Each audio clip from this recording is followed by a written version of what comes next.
સૃષ્ટિ news Ahmedabad, news Ahmedabad. તમારી નજીક જે પણ ઘટના બને છે તેને અમારી ચેનલ દ્વારા વાયરલ કરો.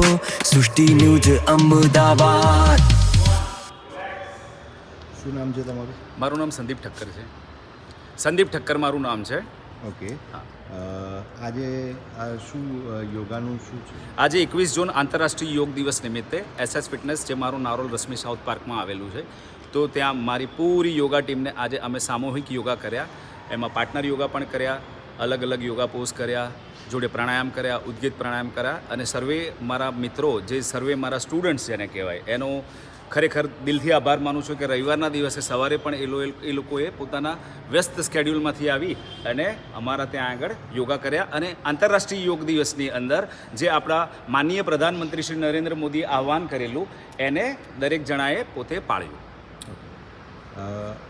યોગાથી શું બેનિફિટ થાય? યોગાથી જેટલા પણ બેનિફિટ થાય એટલા ઓછા છે. સૌથી પહેલાં તો યોગા એક શારીરિક તથા માનસિક શારીરિક પોતાના જે પણ કંઈ તકલીફો હોય છે, ધારો કે કોઈને થાઇરોઇડ હોય છે, કોઈને હૃદયને લગતી બીમારી હોય છે, કોઈને કોઈ પણ સ્ત્રીઓને બી જે એમની પોતાની પર્સનલ બીમારી હોય તેની અંદર યોગા ધીરે ધીરે એમને પોતાને ફાયદો કરાવે છે. અને માનસિક રીતે પ્રાણાયામ જેટલા પણ કરીએ છીએ એનાથી માનસિક શાંતિ મળે છે અને આખો દિવસ એમનું મન પ્રફુલ્લિત રહે છે, જેથી કરીને પોતાને કોઈ ડિપ્રેશન અથવા તો માઇગ્રેનના જે બી કંઈ પ્રોબ્લેમ હોય એ ધીરે ધીરે તણાવમાંથી મુક્ત થાય છે.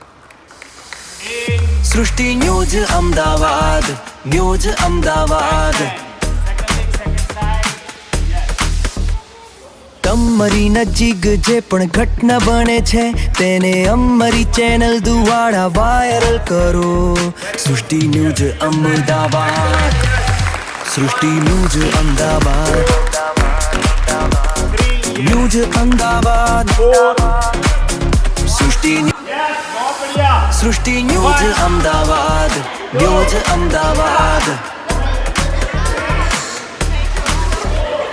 તમારી નજીક જે પણ ઘટના બને છે તેને અમારી ચેનલ દ્વારા વાયરલ કરો. સૃષ્ટિ ન્યૂઝ અમદાવાદ, સૃષ્ટિ ન્યૂઝ અમદાવાદ, ન્યૂઝ અમદાવાદ. સૃષ્ટિ ન્યૂઝ અમદાવાદ, ન્યૂઝ અમદાવાદ. તમારી નજીક જે પણ ઘટના બને છે તેને અમારી